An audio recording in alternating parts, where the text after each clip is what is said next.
Good morning, I'm Cynthia Gross, and I want to thank you for choosing us as your first session for this year's ILC. Thank you for being with us. I'd like to share some history about what BCTE has done, over the past few years to support non-traditional enrollments at the state level. In 2017, a review, we're going further than I'd like you to, Erin or Claudia, whoever's in charge. Is that what you want meant to be? Yeah, I thought we were on the title slide. I'm talking, whatever's on the screen, I don't know, folks. I'm just doing the talk. In 2017, a review of Pennsylvania's Perkins data for non-traditional indicators led to the identification of several effective practices among schools throughout the state.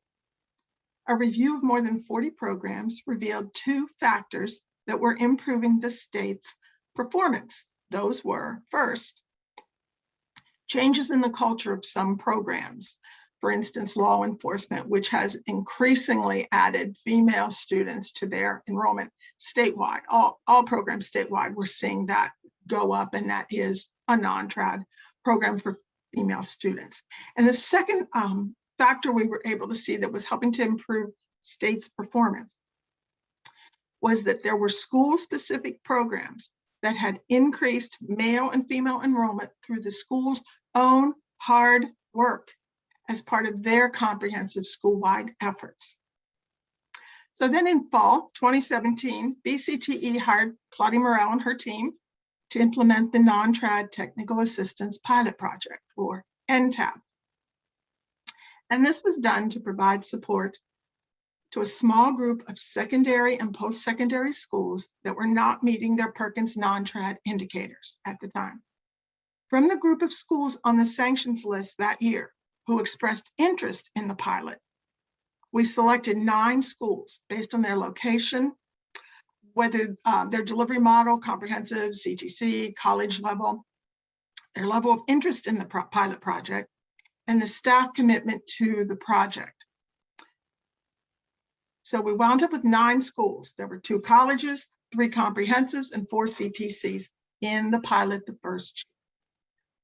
The program provided us with a lot of insight into challenges and opportunities facing the schools, and BCTE decided to continue the pilot for a second year. The criteria for selection in year 2 was much stronger and more clear. We again focused on location. Now we were looking for a selection of a specific POS that needed support, indicating schools were focusing their efforts. We also were looking for schools that were willing to host a professional development event to share what they had learned from the process with other schools at the conclusion of the pilot. We also looked for an indication of strong team and leadership support, including administrators, counselors, and teachers. 10 schools were selected for year 2 of the pilot. 4 continued from the first year, 2 colleges and 2 CTCs, and we added 1 new college and 5 additional CTCs in that year 2 of the NTAP project. So what were the NTAP outcomes? Because this session's all about assessment. What were the outcomes? Well, for 17-18 of the 9 selected at the end, 2 colleges remained on the sanctions list and continued in NTAP in year 2. And 2 secondary schools did the same thing. There were 2 schools in that first year who were just unable to engage in the program due to a lack of capacity. One is off the list and the other is still on it. And there were 3 schools that first year who completed the pilot program and are off the list. In 18-19, the 1 new college added that year is off the list, along with the 2 continuing colleges. And the results for that year showed that of the 2 returning secondary schools, 1 is off the list and 1 still remains on the list, but is very close to meeting the indicators. All 5 of the new schools in the year 2 group of 18-19 are now off the list. Good news. How did this happen? Well, the schools used a variety of strategies to address non-trad enrollment, such as student surveys, revising posters, some did summer camps, educator professional development. What they all did was participate in extended consulting during the pilot to learn new research, and they worked with their educators and students to identify new strategies to use. There was no one successful program or plan used by everyone. Let me say that again.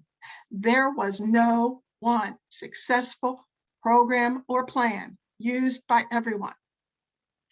Every school looked at their own situation and used a data-driven approach. They came up with their own plan to address the needs of their students.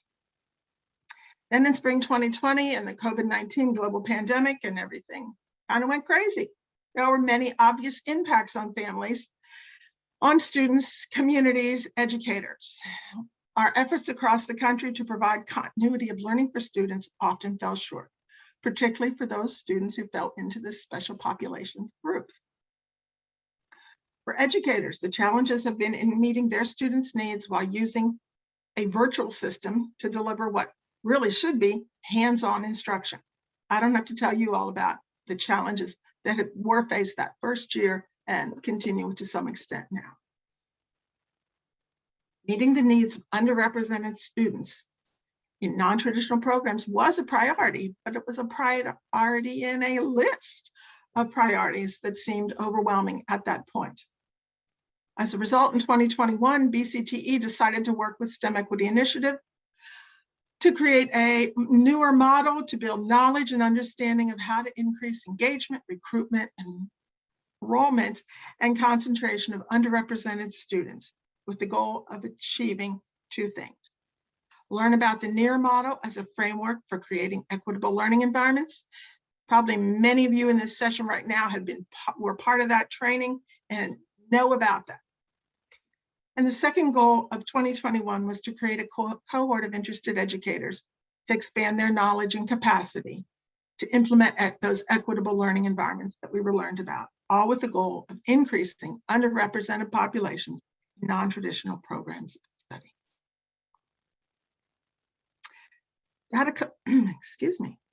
Data collection and analysis is and always has been an essential means of monitoring our work with schools and colleges to help them improve outcomes for students.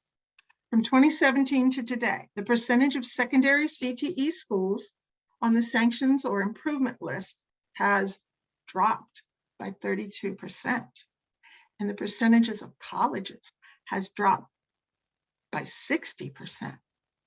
Really good news, really good news. I want to thank you again for joining us this morning, and I'll turn the presentation over to Claudia Morell now. Thank you. Thank you, Cindy.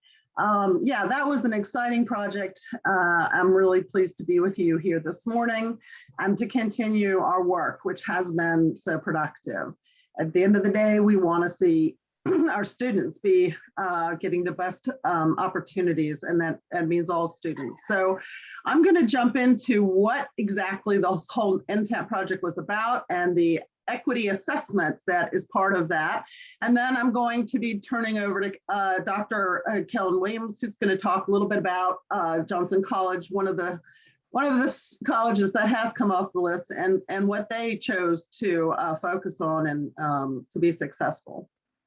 So again, the goal here is to provide schools with the knowledge, resources, and technical assistance to meet their indicator goals for 4S1 or 3P1, depending on if you're secondary or post-secondary. But everybody recognizes it's to get off and stay off the sanctions list. We know that, particularly for schools who've been doing this a long time. It's like, just help me get off of it.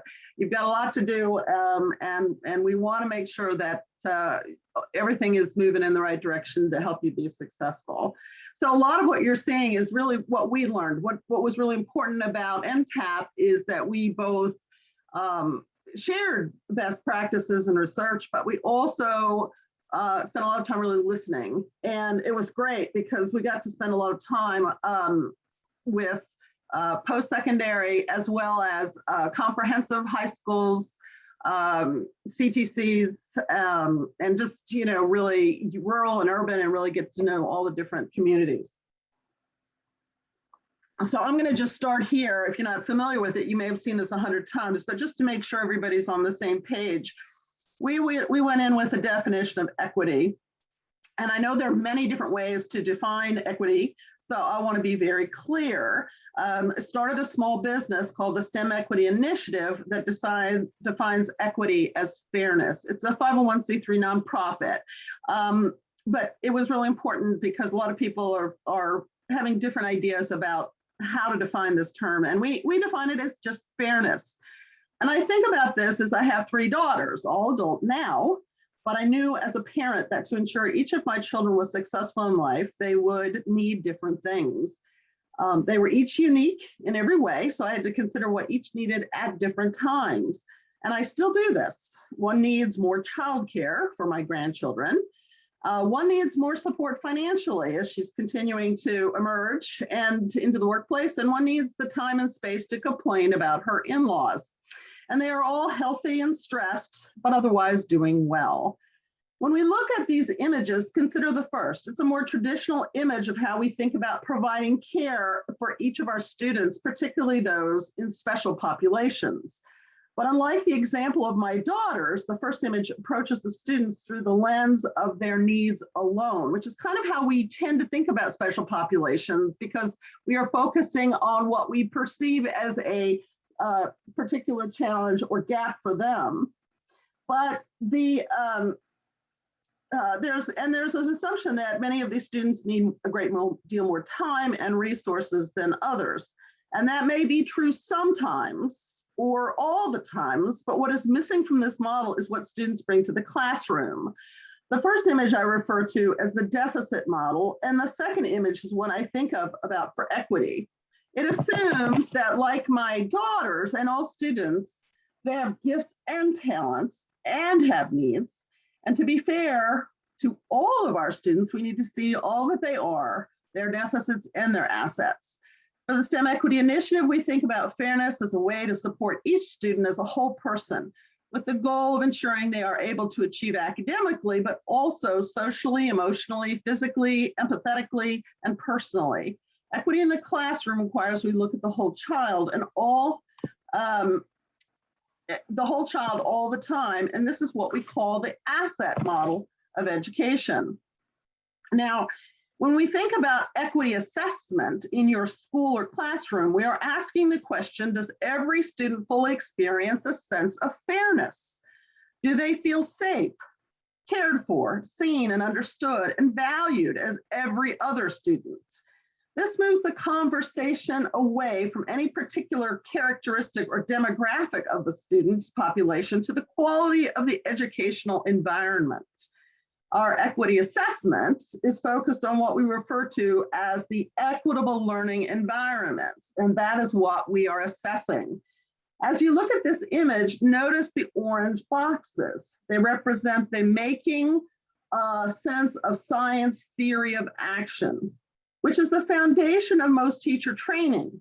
The idea is that good pedagogy and content, both absolutely essential, is all that is needed to evaluate good classroom practice.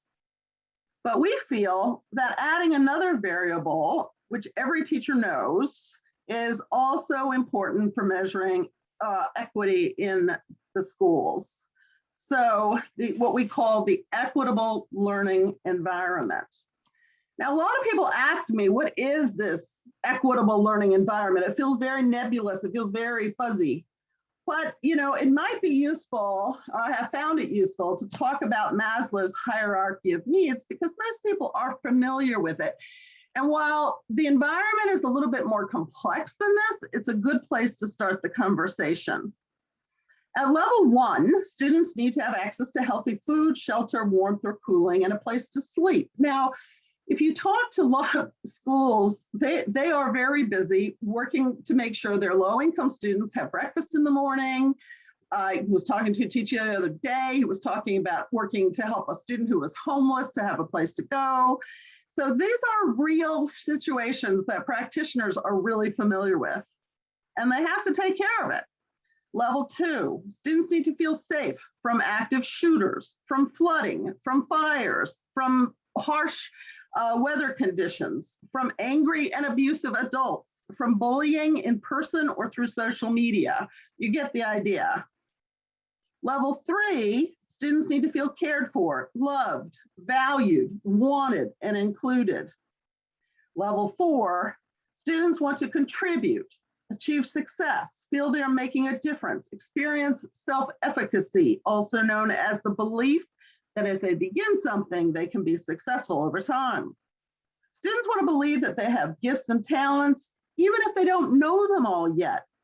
As their identity is being shaped, they want to have an experience and awareness of their value to themselves, their families and friends, the school, and the world. When these 4 stages are met for each child, and to get there is different for every child, we get to level 5, and that's what we call our equitable learning environment, where positive and open in learning and development can occur with any student, adult, or child. So the equity assessment breaks the equitable learning environment, into 3 pieces. First, the indicators, of which there are 4, and I'll touch on them briefly in a minute.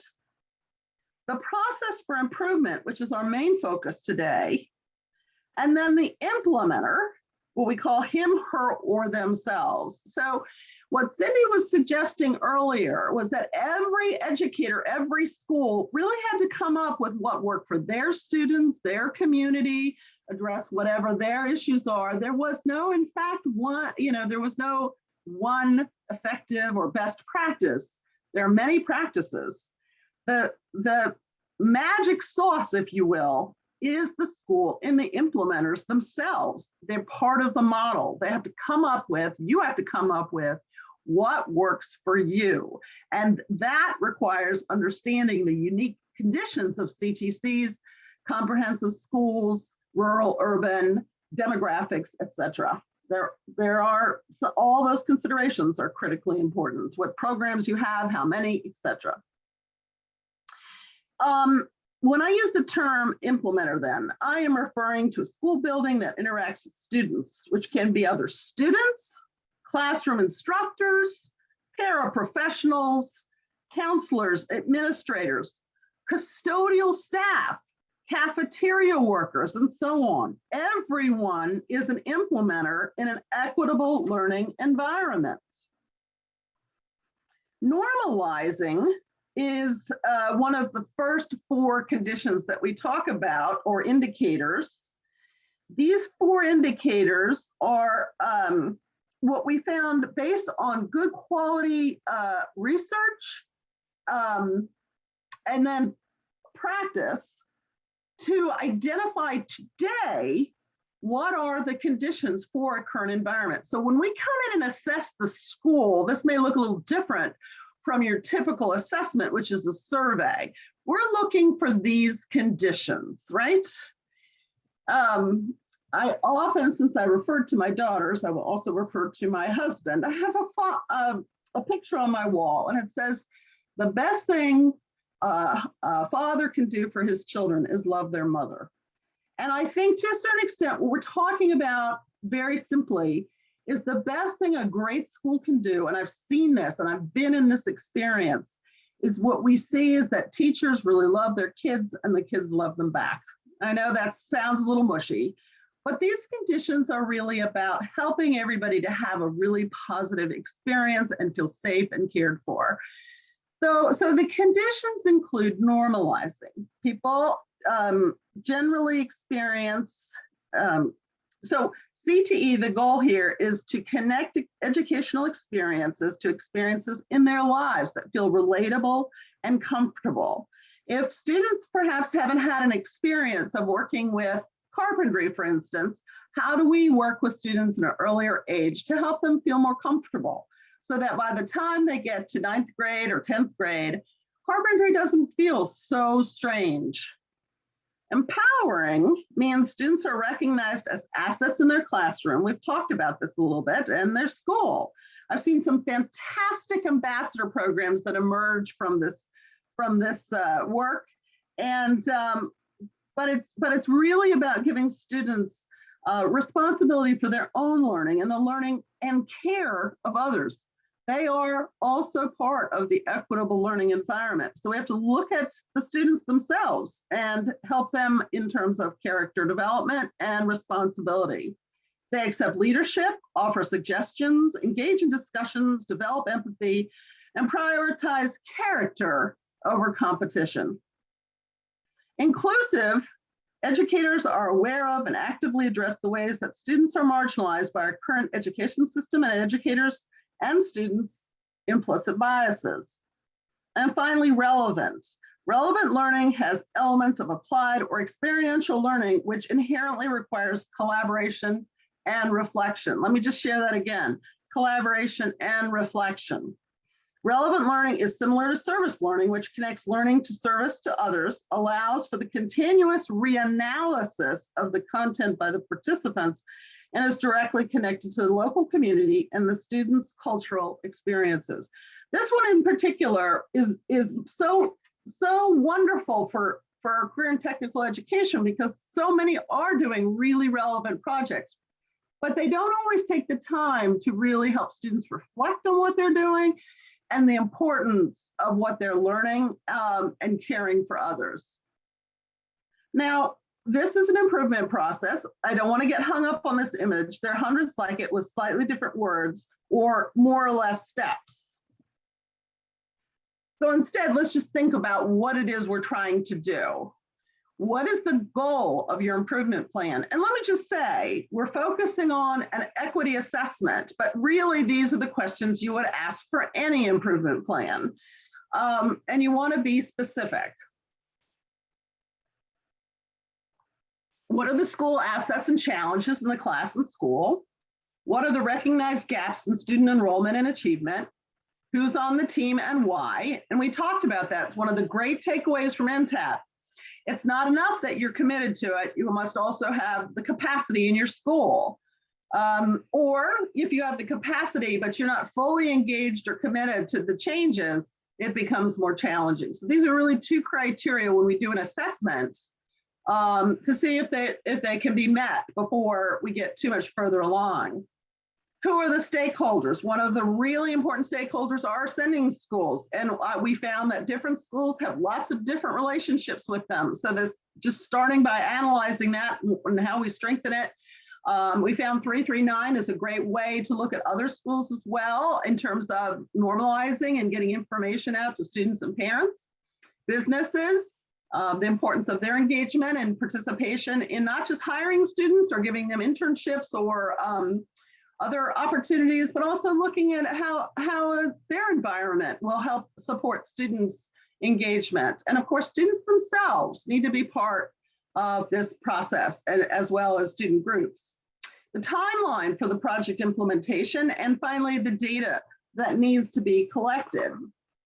Now, let me just say that when we talk about data collection, we're really talking about not a single survey or focus group, but we require a deeper look at the components in place that create a student's experience, both internal and external to the building. Creating an equitable learning environment cannot be achieved with a single activity or a new poster, but requires a fresh look and approach that puts in place a process for continuous improvement over time. We don't want you to just put it in something in place that works really well 1 year and then 2 years later you're back on that list again. We want it to be a sustainable pathway that keeps you off the list, because we want it to serve students continuously over time, every student. Creating an equitable learning environment cannot be achieved with a single activity, as I mentioned, but requires a fresh look. For NTAP, that meant looking at the features already in place in schools that could be amplified or expanded, or deleting activities that data did not support continuation as it had either no effect or even a negative effect. It also meant a stronger understanding of the idea of intersectionality. As we expand fairness to all students, more students will enter programs interested in and open to learning outside traditional experiences, including underrepresented students by gender. but really all special populations. While the initial goal is to get schools and districts off the sanctions list, we also want to sustain those wins. So what we find is that sometimes we have this, when we assess, we look and we see that there's really nothing particularly focused on these areas, but sometimes they do have a particular area they're focusing on. And we really are looking to help them the schools move to a continuous improvement process. So it becomes a habit around and a question around each of these different indicators. We talked about the commitment to perform and the capacity to perform. That goes into what we call the engagement level. The activities and actions themselves constitute the effort, and measurement and analysis becomes a really important key that ultimately leads to our understanding of where you are on the scale and which elements you want to work on first, second, and third, because again, you don't want to boil the ocean. Ultimately, all stakeholders are engaged, the process becomes seamless, and improvement comes from all implementers as they become familiar with the process. Because the process was developed and tested by educators like you, it works well for most educators. The changes are small but important, and the impact is measurable and empowering to the implementers. Now, many years ago, you may have remembered this image, but we really need to return to the importance as you do your plan to make sure that what you're trying to do is specific, measurable, attainable, realistic, and time-bound. And that as you measure, you look at both formative data or measures that progress toward the goal and allows for adaptation along the way, or summative. If all you do is look at the number of Perkins concentrators as your final measure, you have missed all the information that you are gaining from the activity or the action.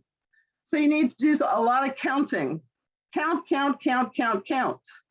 If you wait and look, you will not really be able to understand how to continuously improve. And so those are my thoughts. And now I hope that gave you some more information. I'm going to turn over to Dr. Williams to talk about the implementation itself.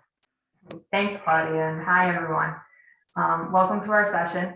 I hope that you find some of the tidbits that Johnson College implemented over the last 3 years useful and maybe can help you get off the sanction list as well. Claudia, if you don't mind going to the next slide. Just to frame it a little bit, Johnson College is a 2-year technical college in Scranton, Pennsylvania. We have about 500 students. In 2017, when we joined this project, we were predominantly male and we were predominantly white. So we also had a new president coming in and a new strategic plan. So the real focus of the strategic plan and the president was to have a diverse student population, which was perfect for this project because also we tagged the non-traditional student into that definition. So don't think just ethnicity, which a lot of people on campus was thinking about. We started the conversation about non-trads on campus. So you can see here by this first graph where we were in 2017. We really had no females on campus. There were programs on campus that didn't have a female in their program for the last 5 years, which was very shocking. Gradually, we went through all these training sessions, and I'll talk a little bit more of the strategies we implemented, but you could see by the graph we have grown our non-trad population of females on campus, but now our area of focus moving forward, because assessment never stops, is the males. Why have we had a drop off? Was it COVID? Is it program areas? Are we doing something different with our marketing? So now we have to assess a little bit more into why the males are not coming. If you want to hit to the next graph. Like I said, we were predominantly white and we were predominantly male in 2017. We were very thrilled that over the last 3 to 4 years here, we've grown our ethnic background as well. So it's nice to see not only the non-trad population growing, but our ethnicity is growing on campus. I know as of fall of 2020, we had about a 13%, where we were single digits back in 2018 and 17. So, and then, like I said, we had programs on campus that never had females. So we targeted those programs when we started this project. HVAC was actually one of them.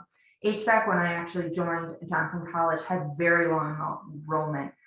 We are a small institution, so that program specifically only had like 11 students come through in a cohort, which was small, but as you saw on that graph, they progressed, and now we have 30 plus students going through HVAC, which is also helping our non-trad number. Mr. Wood, who is the program director, went through multiple trainings with Claudia and her staff on micro messaging, how to better market the program, how to be inclusive in his teaching practices. And as you can see, though they are baby steps, they're in the right direction. We've had no females in 2015, and as of 2019, we had 3, and this past year, we had our largest enrollment of 5. So they are baby steps, and I don't think, like Claudia and Cynthia said, there is no magic sauce, but 5 is better than none. So we're going to take them, and we're going to keep moving with all the good effort that we're putting towards these non-trad students. You can go to the next slide. Like I said, in 2017, when we joined this project, Dr. Katie Leonard, our new president and CEO, and our new strategic plan, which was Vision 2020, had a specific institutional goal to promote equity and inclusion. And this was across the campus, from the president all the way down to our maintenance staff and everyone in between. So this slide shows our campus closeout reports. Our entire campus had to have goals, their budget, their departmental, and their personal goals aligning to these 4 indicators: fostering academic and innovation excellence, enhancing student success, promoting equity and inclusion, and ensuring stewardship of growth and resources. The one that we take pride in, really, for this presentation is the promote of equity and inclusion. Our AES units, which is our departments, our academic education supports, had 10 goals through this strategic plan. It was a 3-year strategic plan. The academic departments, 6 of them had goals. So we had a total of 16. And the key below tells you how many we actually completed and hit. So we actually completed 12 of those 16 equity and inclusion goals. 1 we're working on. The snowflake, that means that they were kind of on hold due to COVID. So we're going to revisit those in our next strategic plan. And we didn't miss any, which was wonderful. So we had 75% completion of our equity and inclusion goals. So when you talk about the learning environment, this was everybody on campus. Nobody was able to miss this institutional goal. Everybody had a conversation about it. Everybody, like I said, had to align their budgets, their personal goals, their departmental goals, where they saw themselves in the next 3 to 5 years. So it's very, very interesting. So let me talk about a little bit how we started the campus-wide focus. Claudia came, she held a training for the entire college campus, and that kind of birthed this We Work Together pledge. Our diversity and inclusion committee came up with this pledge, and this was implemented across the campus. When we first started it, all faculty and staff signed it. We all had it hanging in our office or on our bulletin boards, wherever the students can see it. Then, to take it a step further, we actually integrated this pledge and diversity inclusion discussions into our freshman experience class. So now every one of the freshman students that come through our institution, they review this, they sign it, we have a discussion about it, how it'll affect them in the workforce when they leave Johnson, how it'll affect them in their daily community lives, just different topics like that. So that's one way we started the conversation across the campus community. Next is our college-wide focus continues. We're in our next strategic plan. It's a 5-year strategic plan this time. And we still carried over our equity and inclusion goals. So our institutional goal is to promote an inclusive environment and expand our support of diverse populations.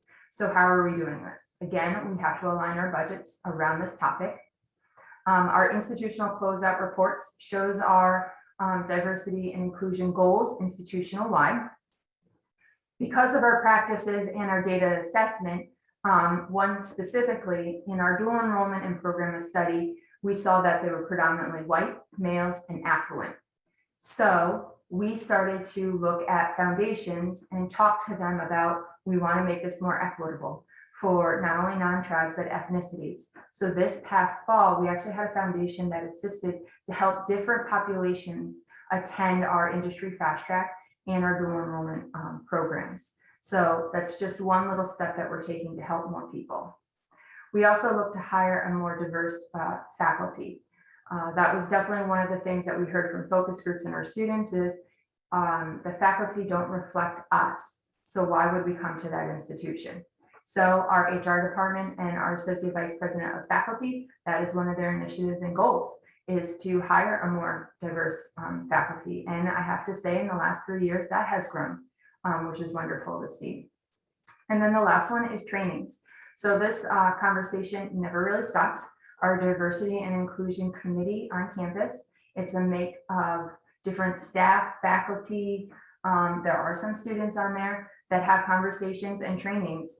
This past summer, we did a safe zone training, and that's for the non-binary students that can come to Johnson College.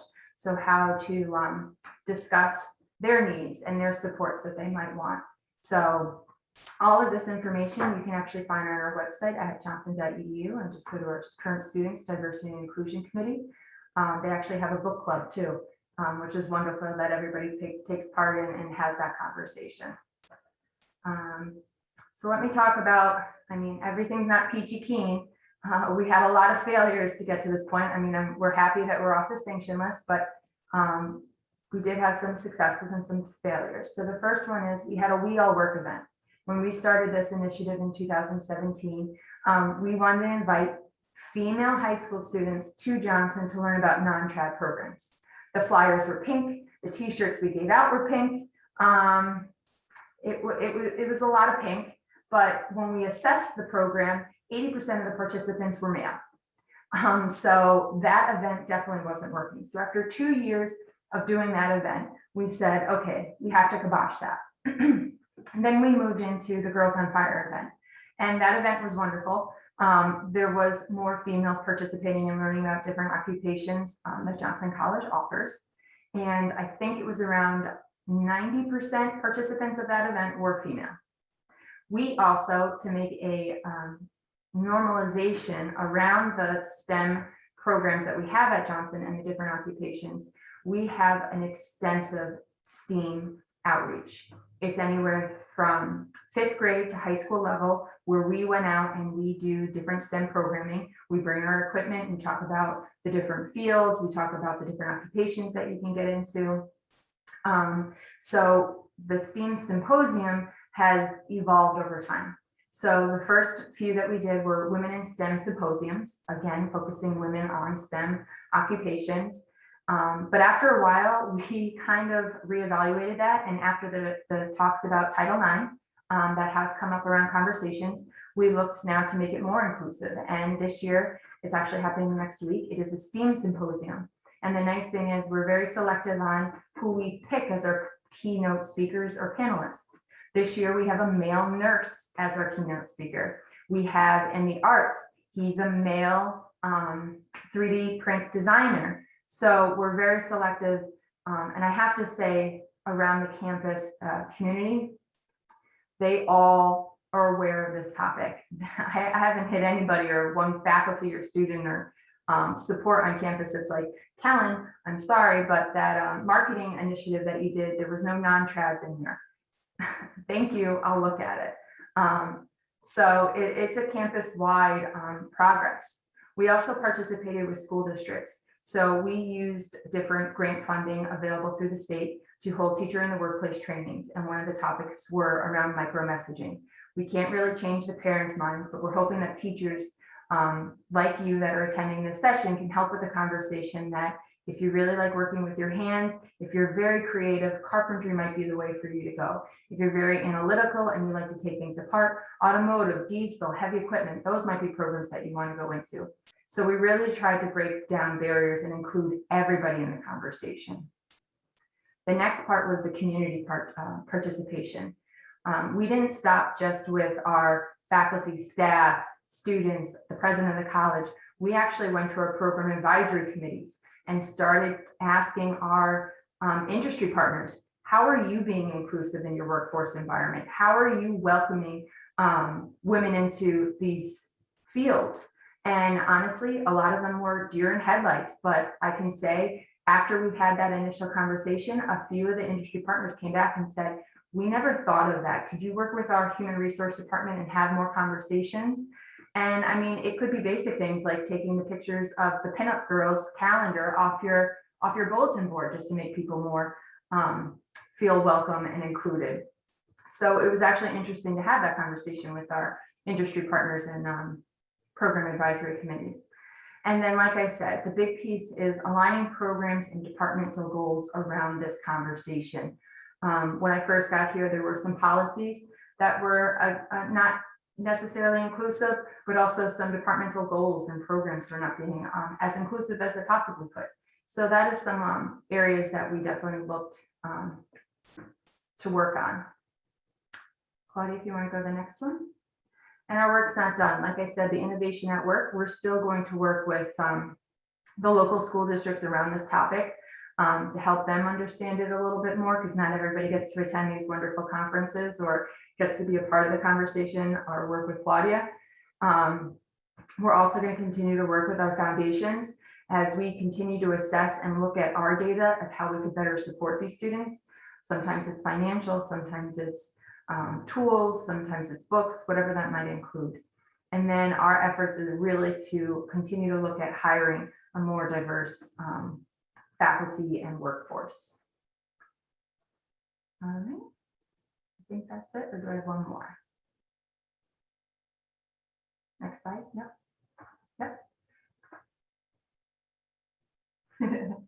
So thank you, anyone. If you have any questions or for Claudia, myself, Cynthia, we're here to take them at this time. Okay. Yeah, so please, if you have any particular questions for any of us, just throw it into the chat. I'm looking at it now to see if there are any questions. Well,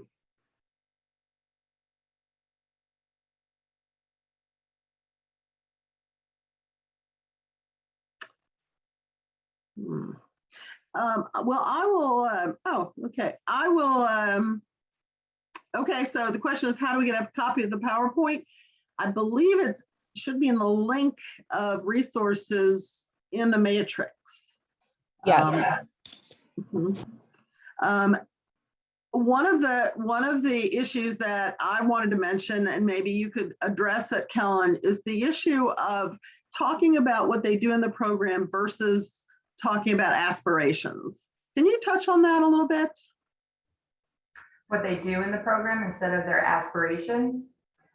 So we, when they build out their program goals, I mean, they really put those program goals to work.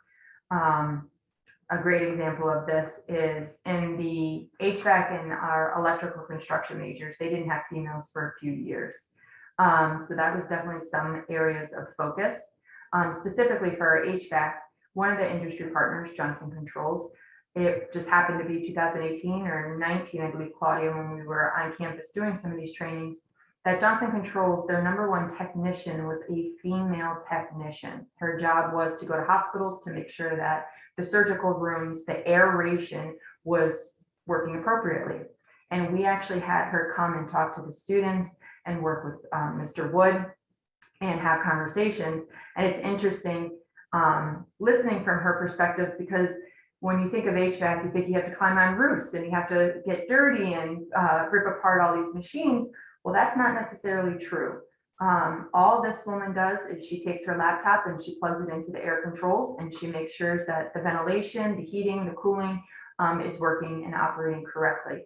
And she has a very important job now with COVID. And I think having that conversation and opening up students' minds about an inclusive workforce, I definitely think some of those gentlemen left here thinking, wow, my sister, my mom, anybody could do this. And I definitely think a couple girlfriends have come through the program now because of having that conversation.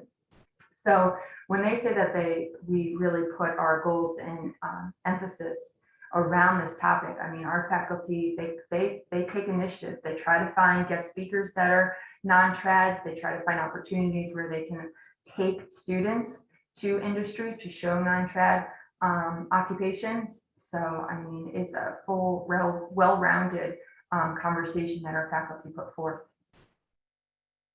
Hopefully that answers your question, Claudia.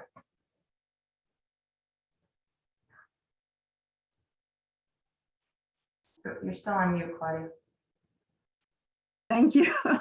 Oh, technology. Okay, so there was a question about cosmetology, and we have seen some success from a few schools. And in fact, we have a very brief video that highlights some of the opportunities for cosmetology and how to get males into those programs. It's always about connecting to what's typically considered comfortable for males. Males tend to not go to spas or, whatever, but they go to barbershops. And we're not suggesting that you run a barber program, because we understand that particularly for secondary schools, that's not really possible. But there is a look and feel in barbershops that you can still look at for your male students. And then in the one particular school, what they've successfully done is put in a male barber chair, just a different kind of chair, a barber pole.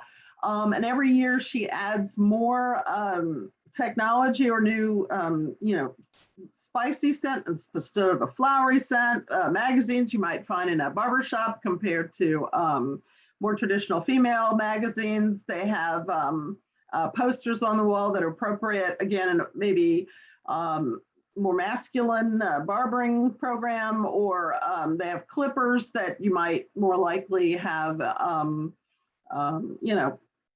for men. But it's really it's not about putting in a barbering program. It's about creating a space, maybe just finding one corner of your program and that has the more masculine experience in it. It's just, and I can go back and find the name of that school and share that with you if you're interested. Just send me an email.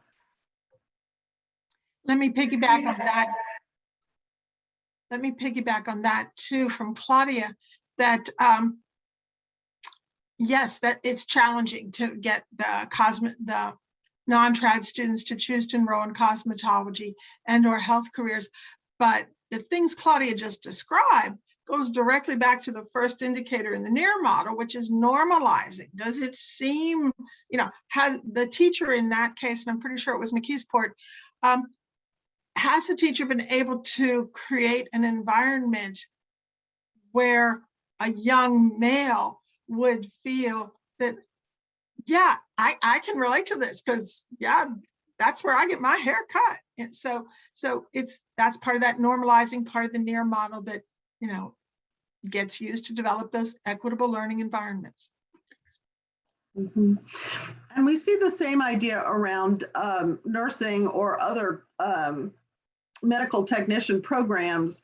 How do we connect it to, perfect example is, the COVID-19, the really heavy duty requirements of nursing in that time. And we are seeing more interest from males connecting it to, Afghanistan military, more masculine ideas. And so we're beginning to see, even in the media, et cetera, more examples of males that, again, normalizes that experience, that, guys can be males, can be nurses or technicians in the hospital. It's not an issue. And I'm just be interested, Kellen, if you had any thoughts about that, because I know you said you were going to start focusing on males. Yeah, we just started having the conversation here on campus. Our radiological technology program it was always a 50-50% program, and our PTA started to go towards more males because of athletic training and the similarities between that occupation. So I don't know if we need to look at our marketing materials more and have that conversation a little bit more to engage the males, because we're not exactly sure why they have dropped significantly. But around the topics of healthcare workers right now, I definitely think a lot of schools, career technical centers, colleges can really support those individuals and those career paths for anybody, because they're obviously very essential and you get a pretty good wage out of them. So really talking to those points with prospect students or people interested in that career path.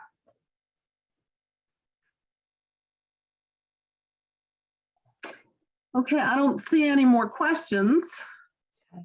But I did want to put up here, if anybody wants to follow up with any of us, there's our email address, and feel free to grab that and reach out to any of us. Any final comments, Cindy or Kellen? Just want to say thank you to everybody who participated with us today. We're glad you chose to fly with us for your first flight of the ILC this year.